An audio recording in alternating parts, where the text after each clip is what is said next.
Hello, আসসালামু আলাইকুম। সবাই মেট্রো রেলে উঠলেও আমি কখনো মেট্রো রেলে উঠি নাই, বিকজ অফ আমি পার্সোনাল ভেহিকেল ব্যবহার করি। তো আজকে হঠাৎ আহ, মতিঝিল যেতে হবে সাভার থেকে, তাই ভাবলাম যে আজকে মেট্রো রেলে করে যাই। টিকিট কাটলাম যথারীতি, মিরপুর 10 থেকে টিকিট কেটে উঠলাম। ভালোই লাগলো, কারণ হচ্ছে যে ভিতরে এত এত মানুষ থাকা সত্ত্বেও এসির বাতাসের পরিমাণ এত ছিল যে এটা আসলে নিজের কাছে খুব মনোমুগ্ধকর মনে হয়েছে। পরিবেশটা খুব ঠান্ডা ঠান্ডা ছিল। তো মতিঝিল যাওয়ার পরে ওইখান থেকে আবার ফেরত আসলাম। ফেরত এসে হচ্ছে যে আবার মতিঝিল থেকে আবার মেট্রো রেলে উঠলাম। তো এখন আমি মূলত মেট্রো রেল তখন আগের বার, আই মিন মিরপুর 10 থেকে যখন উঠেছি তখন আসলে ভিডিও করা পসিবল হয় নাই, আসলে খুব ভালোভাবে দেখা হয় নাই, তাড়াহুড়ার মধ্যে ছিলাম।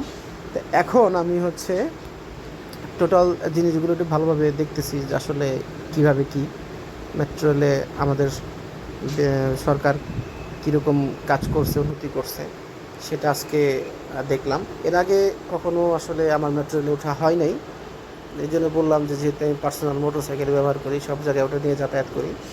আজকে এক্সপিরিয়েন্সটা খুবই ভালো ছিল।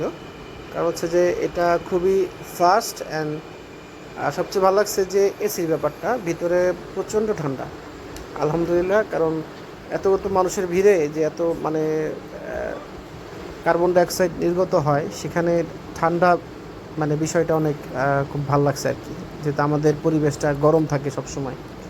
আজকের পরিবেশটা এমনিতেও গরম ছিল। যাক, আবার মেট্রো রেলে উঠে গেলাম। যেহেতু মতিঝিল থেকে উঠেছি, এটা হচ্ছে শেষ স্টপেজ। তো এখান থেকে উঠেছি যেহেতু, আমি সিট পাইছি ইনশাল্লাহ। এখন বসলাম, বসার পরে বাইরে আউটসাইডে একটা ভিডিও করলাম।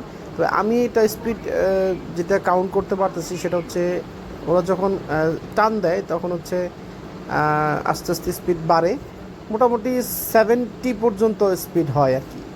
তবে এক স্টেশন থেকে আরেক স্টেশনে যেতে খুবই খুবই কম সময় লাগে। আমার মতিঝিল থেকে ইসে আসতে, উত্তরাতে মিরপুর 10-এ আসতে 20 থেকে 22 মিনিট খুব সম্ভবত সময় লাগছে। তারপরে উঠলাম, নামলাম, নামার পরে ওয়াশরুমে গেলাম। ওয়াশরুমে ওইখানে আবার টিকিট বসাইছে 10 টাকা। তো টিকিট কেটে ওয়াশরুমের কাজ শেষ করে এখন যাচ্ছি নিচে। একটা কার্ড দিয়েছিল, ওই কার্ডটা পাঞ্চ করে ফেরত দিতে হয়। এটা যদিও আমাকে টিকিট কাটার সময় বলে নাই, তবে আমি এটা বুঝতে পারছি। তো অনেকেও এটা বলতেছে, আর এর আগেও টিকিট যে কার্ডটা যে ফেরত দিতে হয়, এটা অনেকের কাছে শুনছি। সবাই এইভাবেই কাজ করে, যেহেতু এটা সিঙ্গেল এন্ট্রি। তো এখন আমি বেরোচ্ছি ইসে থেকে, মেট্রো থেকে বেরোচ্ছি। বের হওয়ার সময় কার্ড পাঞ্চ করে বেরোতে হবে, এই চিত্রটা তুলে ধরছি। আসলে এটা আমার কাছে একটা নিউ এক্সপিরিয়েন্স, তাই আসলে আপনাদের সাথে শেয়ার করা, প্লাস আমার কাছে ভালো লাগছে বিধায় আমি এই টুকটাক ভিডিওগুলো করছি ইউটিউবে অথবা ফেসবুকে ছাড়ার জন্য। তো আশা করি আমার এই ব্লগটা ভালো লেগেছে। এখানে দিলে কার্ডটা নিয়ে যায়। আশা করতেছি যে আমার এই ব্লগটা আপনাদের কাছে ভালো লেগেছে। এখন আমি বের হয়ে যাব। আমি মিরপুর 10 চলে আসছি, এখান থেকে আবার বাস নিয়ে সাভার দিকে রওনা হব। ওকে, আসসালামু আলাইকুম, ভালো থাকবেন, টাটা, বাই বাই। ভালো লাগলে ভিডিওটা শেয়ার করে দিবেন।